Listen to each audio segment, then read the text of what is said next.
Like teenagers. Caught a strange one. The only witness was the guy that called it in. And the victim? Blood tox came back negative for drugs and alcohol. The guy's still unconscious, but Med's gonna contact as soon as we can question him.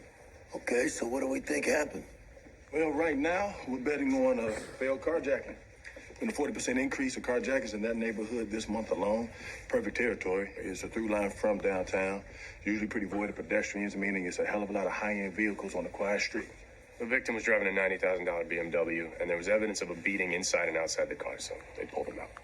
So new young crew tries to jack Jeff's car. Things go wrong. Maybe Jeff fights back, or kids get spooked. Crew takes off, hop in their buddy's car, and Jeff tries to drive away. I got a hit on the offender's car. Gray SUV was clocked on pods 2 blocks away. Nice, you get an angle on the windows? I can't see inside or see plates, but I ran the car through our hot file. Gray SUV was reported stolen 2 months ago by a Jessica Ramirez. Now the kicker, Jessica works at a DCFS center with kids aging out of the system. Teenagers. Okay, that's good. Did you guys check it out? So your SUV was stolen from here? No. Well, I mean, yes, it was, but I parked it around back in the lot. And the kids here have access to it? Sure, but really anyone has access. The lot's open to the street. Or you really think just anyone took your car? I don't know. At this point, I kind of just assumed my car was gone for good. Right. Well, Jessica, look, we're looking for a crew of teenagers that were involved in what we believe to be a pretty brutal attempted carjacking, and they're using your SUV. So I understand you want to protect these kids. I noticed my spare keys were missing after I called the police. These kids, they have it rough. I was just trying to give them a moment of peace, but my spare keys were in the drawer. You know who might have taken them? No, but I know the kids who had access. A lot of names. 13 teenagers. It's hard to find 2 kids that age out and notoriously disappear.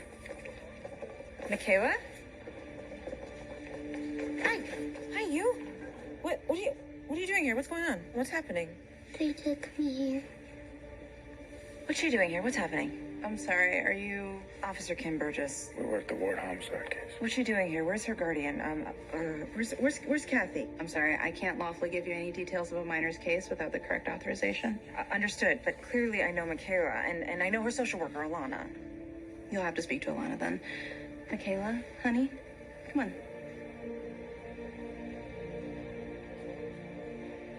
Hey, give me. Can I? Real quick, okay. Why don't you go talk to this nice lady? I'll call Alana, and then I'm gonna make sure everything is okay, all right? I promise. Okay.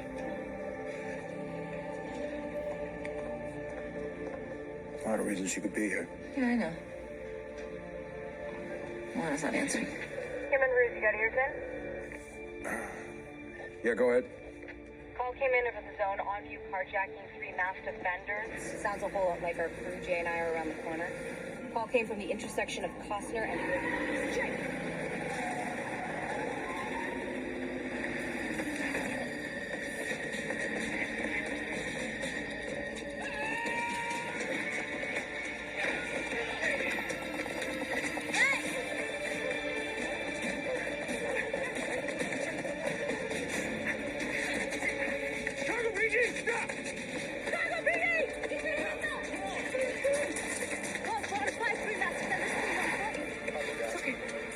There's 2 of them are armed! They went that way! Okay, it's okay. It's okay.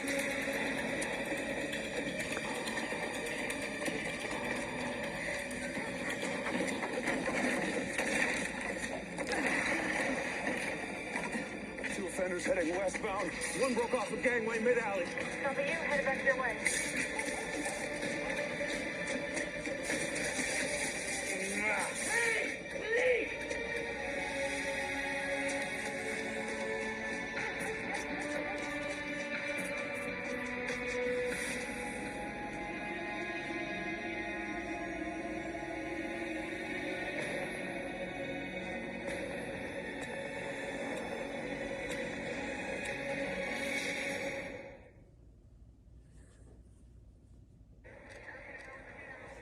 Medics took the victim to Chicago Med, had signs of a massive heart attack. His name's Troy Reitman, 62 years old. This is his car. Married, no children, no priors. The kids that we saw fleeing looks like they were 3 males and a female. Ruzek's talking to a witness, says he saw 2 kids rush the car. So what happened to the third? Don't know, says he saw 2. Here's what's weird. The kids ran up, they opened the doors, they ripped the victim out, they beat him, and then they took off running. So what, you guys got here and scared them before they can actually take the car? I don't think so. We got here right as the SUV was about to hit the alley. Seemed like a getaway car. You don't need a getaway car for a carjacking.